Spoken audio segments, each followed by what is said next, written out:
પૂર્વ કોર્પોરેટર વિજય પાનસેરિયાએ ઉઠાવ્યા તાપી શુદ્ધિકરણ અંગે સવાલ।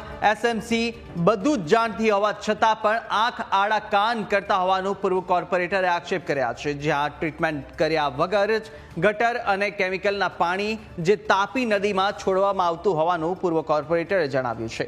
તાજેતરમાં જ એસએમસીના હાઇડ્રોલિક વિભાગે તાપીમાં તપાસ કરી હતી અને સાથે તપાસમાં અનેક સ્થળે ગંદા પાણી નદીમાં છોડાતા હોવાનું પણ સામે આવ્યું હોવાનું પૂર્વ કોર્પોરેટરે કહ્યું છે। જ્યારે તાપીના કાંઠે ખુલ્લેઆમ દારૂની ભઠ્ઠીઓ પણ ધમધમતી હોવાના આક્ષેપ થયા છે।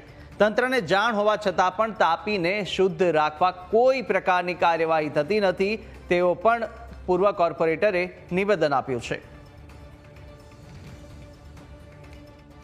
2019 તાપી શુદ્ધિકરણ માટે અલગ અલગ આંદોલનો થયા, અલગ અલગ વ્યક્તિઓ પોતે વ્યક્તિગત આંદોલન કર્યા, પાર્ટીઓ બી અલગ અલગ આંદોલનો કર્યા અને તાપી શુદ્ધિકરણ માટે ગુજરાત સરકારે 722 કરોડ રૂપિયા ફાળવેલા અને 722 કરોડનું એસ્ટિમેટ કરેલું કે તાપી શુદ્ધિકરણ માટે 722 કરોડ રૂપિયાના ખર્ચની જરૂર પડશે।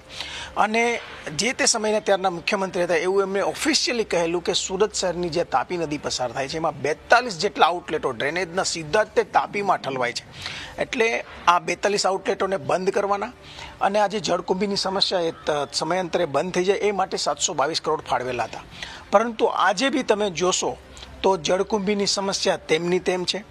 જળકુંભીની સાથે સાથે તાપી નદીમાં અલગ અલગ જગ્યાએ એવા સ્પોટો બની ગયા છે કે ત્યાં લોકો દારૂની ભઠ્ઠીઓ બનાવી છે। એ ખૂબ જ ગંભીર બાબત છે કે શુદ્ધિકરણની તો દૂરની વાત, અંદર જે સ્પોટો બન્યા છે ત્યાં દારૂના અડ્ડાઓ, ત્યાં દારૂના જે ભઠ્ઠીઓ ચાલુ છે। સાથે સાથે તમે બંને કાંઠે જોશો તો સોલિડ વેસ્ટ ડમ્પ કરવામાં આવે છે, જે ડિમોલેશનનું વેસ્ટ હોય છે એ ડમ્પિંગ કરવામાં આવે છે ને સાઈડના જે કાંઠાઓ છે એમને પૂરી દેવામાં આવે છે।